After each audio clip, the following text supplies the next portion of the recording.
So, new project. We are working on taking this small sub panel and we need to upgrade because it's got some electrical upgrades, some new circuits to put in, and we're going to upgrade to this box, which is a 12 circuit panel and also takes tandem breakers. So we got our 4446 service entrance cable running from here over to the main panel. And reason why we went with copper, yes, this was a $300 40-foot wire, but this thing can take about 95 amps because it's copper. Pricey, but you know, you don't have to go and wrestle with it. Like if this was aluminum to do the same thing, I'd probably make a 2 or you know, something heavy duty, which is gonna fight and argue with me. So we're gonna take guts out of here, get rid of this 6 gauge, and take all of this, put it in there, new breakers, and right now we're working on getting this power from main over to here so we can de-energize that and install this. And then we're gonna put this panel back and sheetrock and put this back the way it's supposed to be. Now here we got the main panel. So what we are doing is we're taking these two 60 amps, we're gonna make this a 90 amp. I'm gonna get rid of these 6 gauge cables that you see coming up, these two hots, this neutral over here in the ground. We're gonna take it out of here. We're gonna take our 4 gauge wire, bring that into here, 4 gauge copper, hook up to these two, change this 60 out to a 90, and ground it, neutral, and that's gonna go over to our sub box, which is on in the other room. All right, we got this wire cut back. These are 4 gauge here. That's a 6 gauge ground. We're gonna have to use these heavy duty cutters, and we're gonna cut this thing back about here. We're gonna do 2 service loops and then come down into hot, and neutral is back there. And we're gonna put a ground bus bar in here and keep it going. Okay, so we managed to get all the wires inside of the box. We put our ground bus on this side. We have our 6 gauge ground going in here with a loop, making it long just because, you know, if we have to move it or whatever, we're gonna have some leeway. We also came down here with our white going to our neutral bus, our black wire here, and our red wire there. Now you can't see the red stripe because it's on the underside of the wire.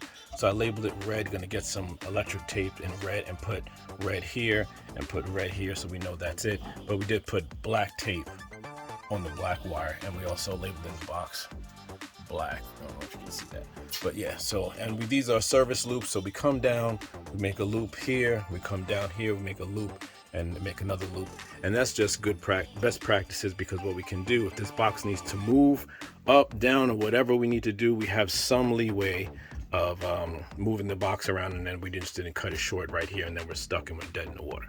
So moving on, I'm going to go to the main panel now. This is ready to go. Once we hook up the breaker on the main panel, this will be energized. We're not going to do that because we're going to work on this box, but this is the main wiring. The ground here is going to the other side, and the other box is grounded, so we don't need to ground this box because it's inside the same dwelling. If it was in another dwelling or in a garage or something, then you would need to do a separate ground to earth, but we don't need to do that. We're just tapping off the ground from the main. Moving on. All right, now that we got our 4 gauge fished down into the hole there, as you can see, got a wire clamp on there right now. We're gonna have to actually do it this way. This access panel is in a perfect position, so we got to get it to go in that little hole there so that the wire we pull through, we can attach everything into the main box after we strip that. But first thing is to get this one down pack right now. Okay, continue. Here we go. That right there, that needed to go in there. Better shot. That is all the way in there now. This wire, you can see here, tucking on it. Pause. But it ain't going anywhere. Here too. Oh, it's in there nice and secure. So now we step back and we strip this 4 gauge cable. We put the breaker in this spot. We hook up the ground to the ground bar bus, and we hook up the neutral to the neutral bus, right actually on there. Then we get back to the main breaker, get the light right, and get the main breaker back on. Okay, continuing on. So we got our new 90 amp 240 volt breaker in there. We got our new 4 gauge cable hooked up. Black is marked with the black. The red is over here. It's a red stripe, so the stripe is not on this side of the wire, but that is the red stripe. Got it going up here and out. We have our neutral, which is right here. That's coming in. Boom, going to our neutral connection, our neutral bus bar. And we also have our ground, this nice big heavy duty one right there. And that's grounded. So back up from the box, everything looks good to go. We're gonna keep this off as we work on the sub box, but we're ready to actually give the house back its own power. And there you have it. Moving on to the sub box. So as we came back over to the sub box, what we did, all the breakers that you see in the sub box, we put them all in this new box. We disconnected this main wire, which is a 6 gauge, disconnected all of these 12-2 cables, the yellow ones, all of the neutrals, all the hots, and the grounds, took them out, stripped these wires, cut a hole in this stud here, ran it over into this new box, brought it down, stripped the wires back so we had room, connected the breakers, and hooked up all the neutrals to the neutral bus bar, all the hots to the breakers, and all the grounds to the ground bus bar, which we installed here. You'll see that completed in the next step. So at the next step, what did we do? Here and here, we added metal plate covers just in case you drill from the front side here into this wall. You do not drill into these junction boxes and you hit the steel plate so you don't cause any shorts. This metal plate here, we're gonna add here, here, and here because we need to cover all these penetrations going through the studs. We also put a steel plate on the back side of this main service entrance cable in case you drill from the opposite side. You can't see the box, you go in with a drill, you can hit this plate and you're not gonna short any of these wires out, especially the main cable. We also added into this, the sub box we installed, you see this pink wire here, that is a 10-3 cable that we launched over towards the driveway to install our EV charger.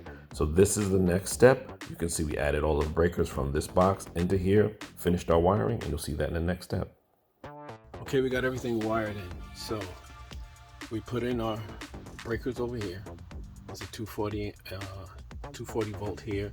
These are single 120s. And we got everything coming in through the top. We ran all of our power lines into our breakers, both sides. We've got the neutrals going into the neutral bus bar here. All of our neutrals are going to the bus bar, neutral bus bar there.